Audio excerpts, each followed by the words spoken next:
ရီဒါရုပ်သံလိုင်းနဲ့ပြုံး Play Sport YouTube Channel ကနေတိုက်ကြည့်ရှုနေကြတဲ့ပရိသတ်များအားလုံးပဲမင်္ဂလာပါဗျာဒီကနေ့မှာတော့မြန်မာ National League ကနေကြီးပူးကျစ်ပါတဲ့အသက်22နှစ်အောက်လူငယ်လိပြိုင်ပွဲရဲ့ချန်ပီယံဆုအတွက်အဆုံးဖြတ်ခံယူရမယ်ကျွန်တော်တို့တူတူရင်ခုန်ရမယ်အပွဲကောင်းတစ်ပွဲကနေကြိုဆိုလိုက်ရပါတယ်ဒီနေ့အော်တိုဘာလ28ရက်နေ့မြန်မာစံတော်ချိန်ညနေ3:00နာရီခွဲချိန်တိတိမှာတော့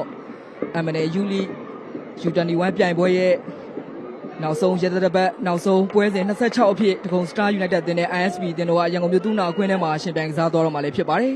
ဒီပွဲစဉ်ပတိုင်ပြီးပွဲစဉ်25ပွဲရှင်ပြိုင်ကစားပြီးချိန်မှာဒီနေ့တင်ကအမပေးစရာရဲ့ထိတ်ဆုံးအဆင့်1နဲ့2နေရာမှာအသီးသီးရပ်တည်နေကြတာဖြစ်ပါတယ်ဒီမှာတကုံ Star တင်မဲ့ချက်ထိန်လာတယ်အလဲပြန်တွဲလာတယ်တကုံ Star တင်မဲ့ area ဝင်လာပြီးလက်ကန်တယ်ဒီနေ့မှာချန်ပီယံဆုရဖို့အတွက်မဖြစ်မနေအနိုင်ရရှိဖို့လိုအပ်နေတဲ့တကုံ Star တင်ပွဲစားတွေက ISP တင်ရဲ့ဂိုးပေါက်ကိုတော့စတင်ပြီးတော့ဖိအားပေးခဲ့တာဖြစ်ပါတယ်။ချိန်မှာလည်းတိုက်စစ်ကစားမှာစုမင်းအောင်ပြန်မဲ့တဲ့ area ထဲမှာအဝေးကန်ချက်နဲ့ဖိအားပေးဖို့အတွက်ကြိုးစားခဲ့တာဖြစ်ပါတယ်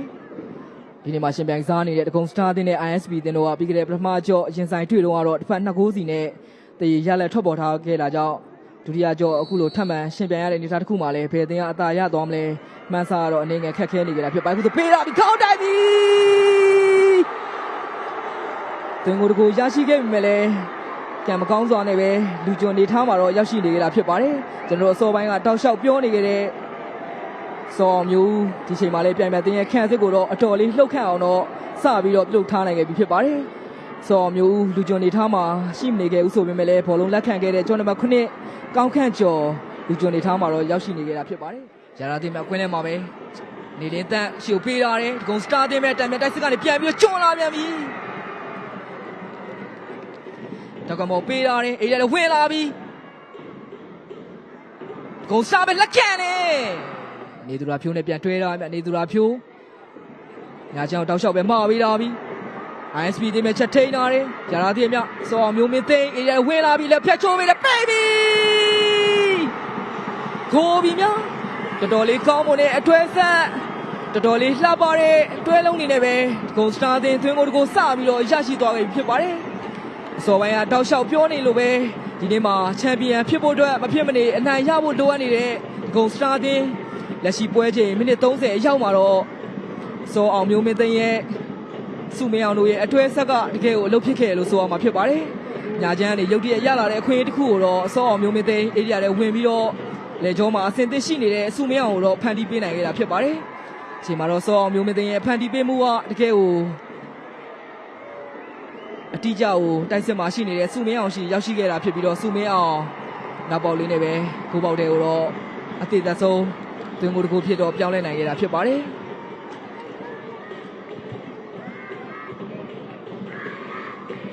ခန်းဆောင်ကြီးပဲရှုံမြောက်တင်ထားတယ်နောက်တစ်ချိန်ခေါင်းတိုက်တယ်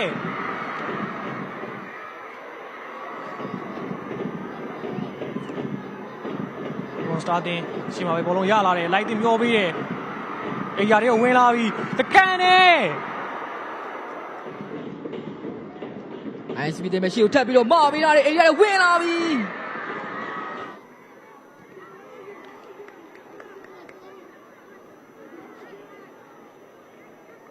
ကွန်စတာတင်ပဲကလာပပပဲတံမြန်တိုက်စစ်ကိုဆင်လိုက်ခင်ဗျာကွန်စတာတင်တော့ခွေးကောင်ဖြစ်ပါတယ်ခြာပေးထားသေးရဲ့ကန်တယ်တကယ်ကိုကောင်းမွန်ခဲ့ပေမဲ့လေဒီကွန်စတာတင်ဒုတိယမြောက်ဦးဆောင်မှုရရှိမဲ့ခွင့်ယူလွဲချော်ခဲ့ပြန်တာလည်းဖြစ်ပါတယ်ဒီနေ့ပွဲစဉ်မှာပွဲစကြရဆိုသလိုပဲတံမြန်တိုက်စစ်တွေကိုလင်းလင်းမြမြပုံဖော်တဲ့ကွန်စတာတင်ဒီနေ့မှလည်းချင်းကောင်တစ်ရက်ကိုပိုင်ဆိုင်ခဲ့ရလည်းဖြစ်ပါတယ်ဒါမှလည်းတုံချနိုင်ခဲ့ခြင်းမရှိဘဲနဲ့တော့ခွင့်ရေးကောင်တစ်ရက်ကိုလက်လွတ်ခဲ့ရလည်းဖြစ်တယ်ခင်ဗျာISP ခန်းစစ်ကစားသမားတွေအနေနဲ့လည်းဒီတံမြန်တိုက်စစ်ကိုထိန်းနိုင်ဖို့အတွက်အတော်လေးလိုအပ်နေခဲ့ပြီးတော့နောက်ထပ်ဥဆောင်ကူတွေခွင့်ပြုပေးရဖို့အတွက်အတော်လေးရေးကြီးနေရလည်းဖြစ်ပါတယ်။ညာချမ်းမှာပဲရထားသေးရဲ့။အေးရထိန်းထားမှာပဲ။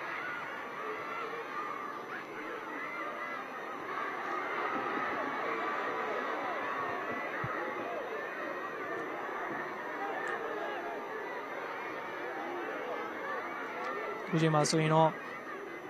ISP ရဲ့တိုက်စစ်ကစားသမားစောအောင်မျိုးခြေပါကိုပြန်လဲရရှိဖို့အတွက်ကြိုးစားရင်းနဲ့ပဲတကွန် Star ရဲ့ဦးသမားဟန်မြင့်မြတ်ထွန်း ထိခဲ့ပြီးတော့တန်ရာနန်တရားရရှိသွားခဲ့ရလည်းဖြစ်ပါတယ်ကွန်စတာတင်မယ်ညာချမ်းမှာရထားသေးရဲ့အေးရထိကနေလန်ကန်နေ ဒီလိုအသင်းနှစ်သင်းပေါင်းပြီးတော့စုစုပေါင်းအသင်း14သင်းနဲ့ကျင်းပပြုလုပ်နေကြတာဖြစ်ပါတယ်ဒီပွဲစဉ်မတိုင်မီပွဲစဉ်ပေါင်း25ပွဲရှင်ပြိုင်ကစားပြီးခဲ့ပြီဖြစ်ပြီးတော့ချိန်မှာလည်း ISP သင်းမှာအဲ့ဒါဝင်လာတယ်ကွင်းလေတိုင်းဦးခင်မောင်ဆိုးကတော့ပြစ်ထန်ပေါ်တတ်မှတ်ပေးထားခဲ့ပြီဖြစ်ပါတယ် ISP သင်းရဲ့တိုက်စစ်ဆင်မှုကိုဒဂုံစတာသင်းရဲ့ခံစစ်ကစားမတွေဟန်တာမှာတော့အနေငယ်အန်နေများတဲ့အခြေအနေတစ်ခုကိုတော့ကြုံတွေ့ခဲ့ရတာလည်းဖြစ်ပါတယ် ISP သင်းရဲ့အဓိကအကူအသွင်းဆက်လို့ပြောရမယ်အစိုးအောင်မျိုးကိုဒဂုံစတာသင်းရဲ့ခံစစ်မရမကထိန်းချုပ်ဖို့ကြိုးစားရင်းနဲ့ပြည်တော်ဖြစ်တတ်မှတ်ခြင်းတော့ခံခဲ့ရပြီဖြစ်ပါတယ်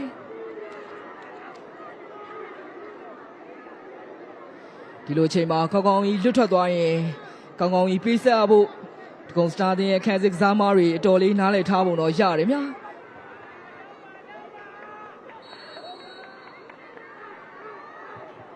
ကောင်းကဲ့ကျော်လက်ကန်လေပြိုင်ပဲသင်းရဲ့ခံစစ်လူတိုင်းကိုတော့မကြော်ခဲ့ဘူးများတပိုင်ထုတ်ချင်းနေကြည့်နေမြခြေအောင်ပြရတယ်အေးရဝင်လာပြီတပိုင်ထုတ်ပဲတယောက်ထက်ကြော်လာတယ်လက်ကန်ပြီ